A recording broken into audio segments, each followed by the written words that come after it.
bellissimo questo video che ci fa già capire di che cosa stiamo parlando. Non a caso questo evento si intitola Se il tuo collega è un robot, quindi direi che in qualche caso è anche se il tuo animale è un robot. se in il quel tuo caso anima- lì. Ma tra l'altro mi tuo- sembrava di vedere i miei cagnolini che salivano le scale, poi ho detto no, non sono dei cagnolini, ma sono dei robot, e parleremo appunto di tanti argomenti, ad esempio di che cosa si prova anche a farsi visitare da un robot e a lavorare soprattutto a stretto contatto con loro. Abbiamo tantissimi ospiti e so che ci tieni tu a Sì, invitarli ci sul tenevo palco. soprattutto, visto che ho rubato il video, vorrei invitare il professor Siciliano, per favore, a venire sul palco. È l'autore, è lui che l'ha fatto. Naturalmente, diciamo che prego, il videomaker è la sua seconda professione, giusto? Perché la prima professione è quella lì, cioè fa i robot sostanzialmente. Però non è l'unico, come vedremo adesso, delle persone che o fanno o usano i robot qui sul nostro palco. Io chiederei al professor Bramanti di venire qui sul palco con me. Allora, il professor Bramanti è l'altra faccia della medaglia. Professore, prego.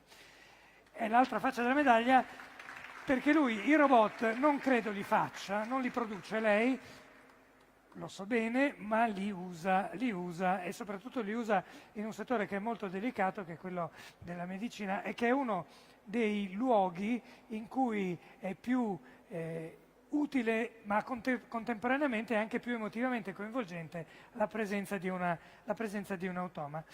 E, come si dice, infine, ma non infine, il professor Melegatti dell'Università di Padova, se sale a bordo, si accomoda, grazie professore, invece lui i robot li fa e li testa, e ne ha anche portato uno. Devo dire che anche il professor Bramanti è accompagnato da un robot che sta alla mia sinistra, mentre il professor Melegatti è accompagnato da un robot che sta alla mia destra e poi da due esseri umani che sono l'interfaccia di carne di questi due robot, come vedete al caschetto che hanno sulla testa. No, il tema di cui noi vogliamo occuparci questa sera, come diceva Stefania prima, è il rapporto tra gli automi e noi.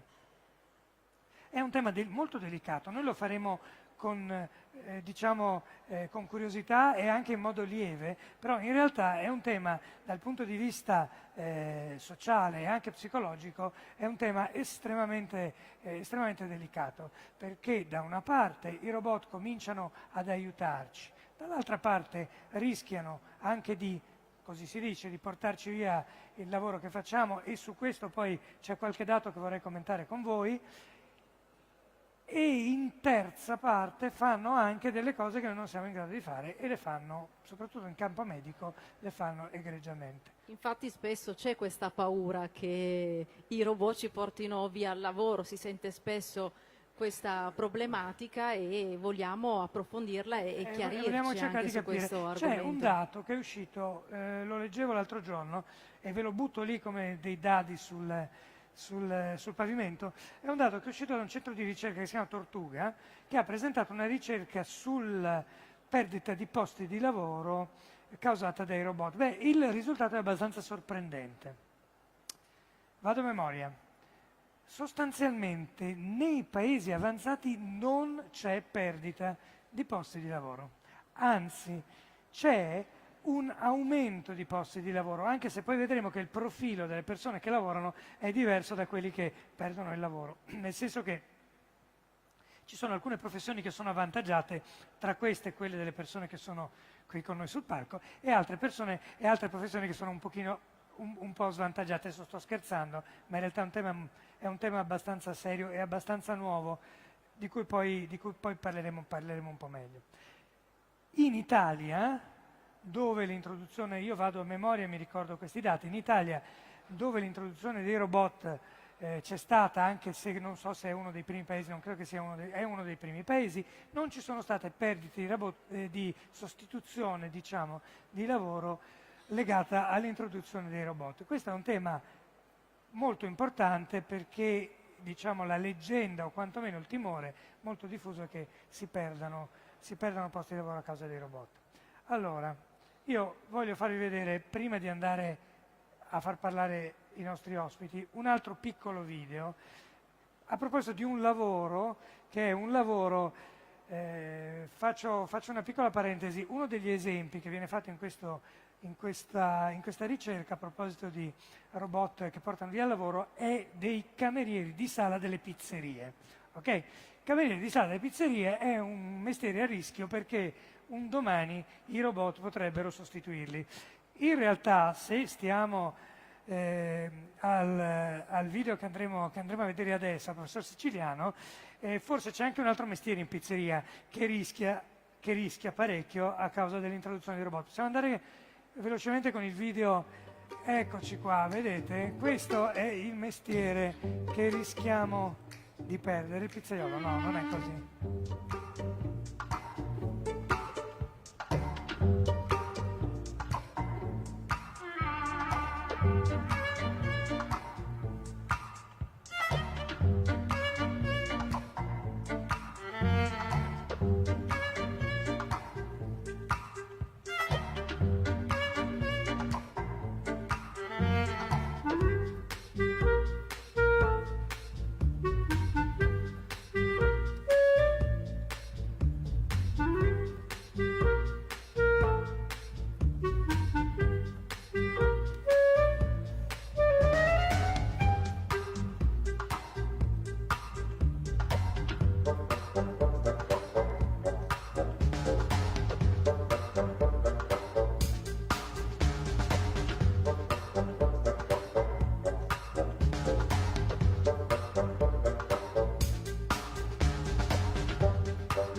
Allora, che dici? Tra l'altro vedevo appunto che il professore Siciliano arriva da Napoli, no? La patria della pizza, e quindi qua c'è uno scontro adesso, no? Perché tutti conosciamo il sapore e la bontà della pizza napoletana e a questo punto vorremmo provare questa pizza preparata da mani artificiali. Tengo a dire che questo è stato un espediente mediatico, per così dire, nel senso che il filmato che avete visto è relativo a un progetto di ricerca, Rodiman, che ha avuto un finanziamento importante da parte del Consiglio europeo della ricerca. Io qua ho Emanuele alla mia destra. La comunità robotica italiana è tra le prime in Europa in quanto a finanziamenti. Noi abbiamo un saldo positivo del 3,5% sui finanziamenti che vengono a istituzioni italiane rispetto allo share del Paese Italia. Fatta questa premessa, quando stavamo lavorando col mio team di ricerca in laboratorio, in Prisma Lab, su quest'idea della manipolazione degli oggetti deformabili, ordinammo una pizza. E noi eravamo alla ricerca di un dimostratore delle nostre teorie innovative, diciamo, dei nostri metodi rispetto allo stato dell'arte. E a un certo punto avevamo un'illuminazione, ho detto: perché non facciamo un progetto il cui dimostratore è quello della manipolazione di oggetti deformabili, come si è visto nel filmato, senza afferrare direttamente. In termini tecnici si chiama in termini non prensili. E poi questi oggetti si possono deformare. Ha avuto un successo mediatico e soprattutto ha avvicinato il concetto della robotica al grande pubblico. Siamo stati su Scientific American, sul Times, la piattaforma Mashable ha fatto 1 milione di visitatori e così via. Fatta questa premessa, la domanda di Stefania è quanto mai intrigante, nel senso che io da napoletano non mangerei mai una pizza preparata da un robot, però lo dico subito fuori dai denti. Infatti c'è uno scontro. Esatto, però, mica indifferente. però stiamo attenti, nel senso che attualmente, soprattutto in campo nel food, a Milano c'è un evento che si fa ogni mese di maggio che si chiama Food and Chips, Seeds and Chips. Sì. Ho venuto Obama 2 anni fa come relatore. Sì. Bene, diciamo, l'industria alimentare attualmente è il quinto mercato della robotica mondiale. Perché? Perché c'è un'attenzione, ma innanzitutto ci sono condizioni di igiene da garantire, quindi siamo quasi a livello, diciamo, come i robot bianchi, no? Utilizzati in campo farmaceutico, ma anche nella preparazione di un piatto. C'è uno spin-off a Londra con dei venture capitalist russi che stanno investendo in un progetto abbastanza ambizioso e hanno coinvolto Gordon Ramsay, il MasterChef. E l'idea è quella di avere una cucina robotizzata, cioè con un'app un domani uno potrà ordinare un piatto di uno chef stellato preparato in maniera perfetta. Quindi è chiaro che c'è sempre l'uomo, la creatività dell'uomo. Stasera lo raccontiamo a Cerea, stasera ok, sarà felicissimo Per di me saperlo. sarebbe l'ideale, Sì. perché ai fornelli non sono per nulla capace, nonostante io sia una donna, quindi quest'app, cioè, la scaricherò, sarò la prima a scaricarla. Tornando al fatto, appunto, in qualche modo questo è stata così una cosa divertente, il fatto di puntare alla pizza. Però è chiaro che questo ha portato ovviamente a questioni del tipo: ma andremo a rimpiazzare questo lavoro? Ma se si tratta di avere una macchina che possa fare un compito in maniera estremamente accurata, estremamente precisa, perché no? Perché alcuni, diciamo, dei lavori, anche le stesse pizzerie, alcuni lavori sono alienanti, insomma. In realtà questo progetto poi, alla mia destra c'è il professore Bramante e sono sicuro che lui sarà sensibile a quello che sto dicendo, ma la manipolazione di oggetti deformabili a partire da questo progetto ha avuto un fallout importante su applicazioni proprio di tipo chirurgico. Perché? Perché attualmente nella chirurgia robotica minimamente invasiva il chirurgo ha un senso di immersione nell'ambiente operatorio grazie a una visione tridimensionale alta definizione, però quello che manca è la percezione tattile.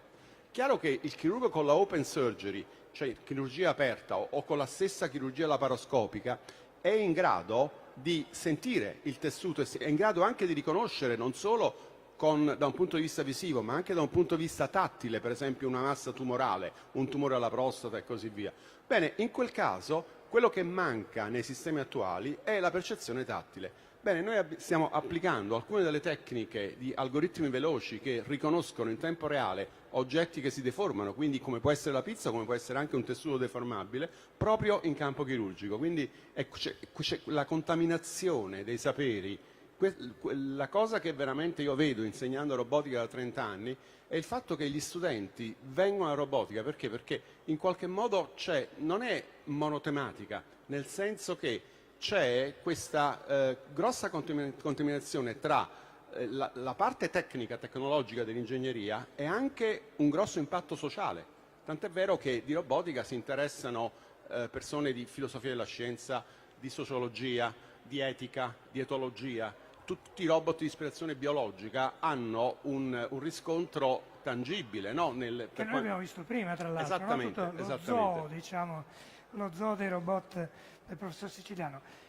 Quindi è un mondo assolutamente... Tra l'altro io vi consiglio, se avete occasione, di andare, e se è possibile in qualche open day, di andare a visitare gli antri dei dipartimenti di robotica, perché io l'ho fatto, sono andato a Padova ma anche qui al Politecnico a Milano, e c'è veramente uno spirito tra il gioco e il nerd, diciamo così, che è assolutamente affascinante. Tutte le cose che noi abbiamo visto fare sono molto complicate da ottenere, non sono affatto facili da ottenere.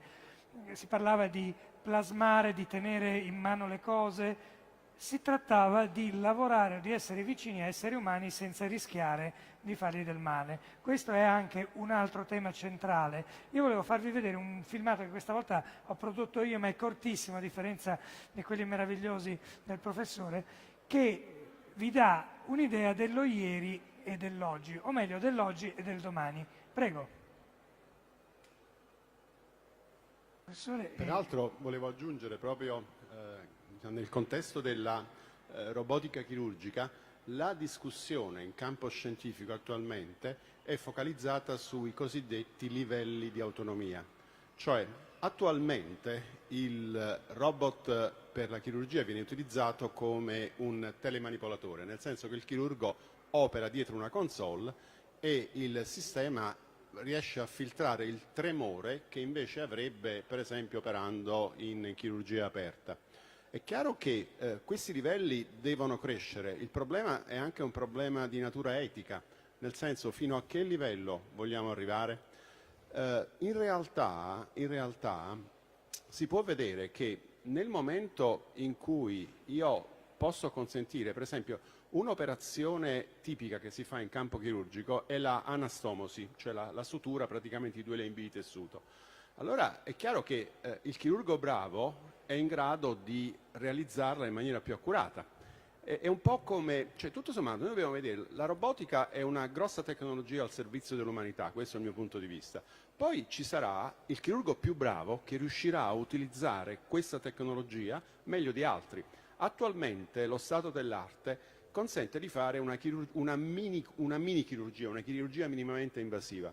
Però ci sono alcuni tipi di chirurgia, tipo per esempio la chirurgia delle vie biliari, la chirurgia maxillofacciale, dove bisogna operare a livello micro. La tecnologia non è ancora arrivata a livello micro. È un po' come dare una macchina di Formula 1 con un pilota con Vettel, per esempio, una Ferrari così. Un conto è che la guidi Vettel, altro invece è che la guidi uno di noi praticamente. Quindi in realtà, tant'è vero che scorso giugno è stato un convegno sulla chirurgia robotica a Napoli, è venuto uno dei massimi esperti, che è un italiano, è il professore Pier Cristoforo Giulianotti, University of Illinois Chicago, e ha fatto vedere alcune operazioni di microchirurgia realizzate col Da Vinci che la maggioranza di chirurgi robotici non era in grado di effettuare. Quindi in qualche modo bisogna vedere l'aspetto positivo, come diceva il professore Bramante, nel senso che il paziente dopo una prostectomia oppure una paziente dopo un'isterectomia va a casa 24 ore dopo. Quindi è chiaro che uno può pensare, ma chi mi opera? Il chirurgo e il robot? Sarà sempre il chirurgo a operare, però con una tecnologia che consente una maggiore precisione, una maggiore affidabilità e soprattutto il fatto che il chirurgo la sera potrebbe essere stanco oppure potrebbe avere qualche suo problema. È chiaro che la tecnologia è proprio al servizio per garantire, cioè per elevare quelli che sono poi gli standard chirurgici e post-operatori. Tra l'altro, se non ricordo male quello che ho visto nel suo video, ci sono alcune operazioni chirurgiche che i robot fanno molto meglio degli uomini, per esempio la spina dorsale, se non ricordo male, sono degli israeliani che hanno sviluppato delle macchine che fanno questa cosa qui, perché devi avere il paziente, cioè devi sapere esattamente dove vai, fare sempre quel movimento lì e arrivare al posto giusto. Quindi il chirurgo, se ricordo bene, identifica i luoghi dove si deve agire e poi dice al robot: e sarà vai. sempre il chirurgo a decidere. Sì, il chirurgo decide cosa si deve fare e poi è il robot che lo fa. E qui lo fa da solo, tra l'altro, se ricordo bene, cioè ci sono delle macchine che lo fanno. Quindi questo, diciamo, è il rapporto più intimo, credo, forse uno dei più intimi, perché il più intimo è il sesso. Io avevo cercato di organizzare un incontro su sesso e robotica qui a Focus Live. C'è un solo robot sessuale che è stato fatto in Spagna, che si chiama, pare si chiami Sophie, non è la Sophie quella si chiama Sophie, lo fa un ingegnere informatico spagnolo che ha creato questo robot, questa robot in questo caso è decisamente una donna. Infatti stavo per dirlo io, quindi sappiamo che è donna. No, ti assicuro, assolutamente. In questo caso è stato assolutamente stabilito. una donna. E in realtà l'ha portata in giro. Uno dei problemi che aveva, credo che l'abbia portata a Vienna a una dimostrazione, e poi mi ha scritto, diceva, ho avuto grossi problemi perché poi è tornata a Brandelli, l'hanno utilizzata troppo. No, ma è vero. Dopodiché però io speravo di portarlo qui e forse sarebbe stato a ragionare con noi oggi, solo che ha venduto il robot e ha venduto anche l'azienda, sua piccola azienda che lo faceva, a una startup che non si sa bene che cosa stia facendo in questo momento. Qualche anno fa l'Espresso ha pubblicato in copertina una foto provocatoria, ovviamente l'Espresso è il numero di agosto, ho fatto l'amore con una robot. Copertina dell'Espresso, la trovate su rete. Poteva essere... Ma in realtà, cioè domani noi avremo un robot badante, avremo un robot babysitter, è all'ordine del giorno di badanti che percuotono gli anziani, di babysitter che trattano male i bambini. Certo. Quindi, diciamo, alla fine, perché? Perché il robot potrebbe essere anche più, cioè meglio tutto sommato, no? Come rispetto a volte... È chiaro... Ma Mi in è realtà- venuto, scusami, mi è Ora venuto mi è in venuto- mente il film L'uomo bicentenario, Come no? dove poi il robot vuole diventare umano, Esattamente. però vengono curati tra da l'altro dei il robot. futuro sarà di macchine, di robot cosiddetti, in inglese si chiamano sentient machines, cioè di robot che grazie all'intelligenza e grazie alla memoria, al fatto di correlare, di vivere e di interagire con l'ambiente esterno, potranno interagire con persone simpatiche che li trattano bene e persone antipatiche che li trattano male. Devo Cioè, dire, dovremmo accettare questa cosa. certo, in conclusione c'è forse una cosa che può essere detta, che non ci sarà mai nessun robot migliore dell'uomo che lo ha creato. Esattamente. Io credo. Ecco, su questo io vorrei ringraziare i nostri ospiti per questa meravigliosa conversazione, ringraziare Pepper e RP Vita per averci accompagnati e naturalmente le interfacce umane dei due robot, del robot anzi, che ringraziamo con un meraviglioso applauso. Grazie. Grazie mille. Grazie a voi. Grazie.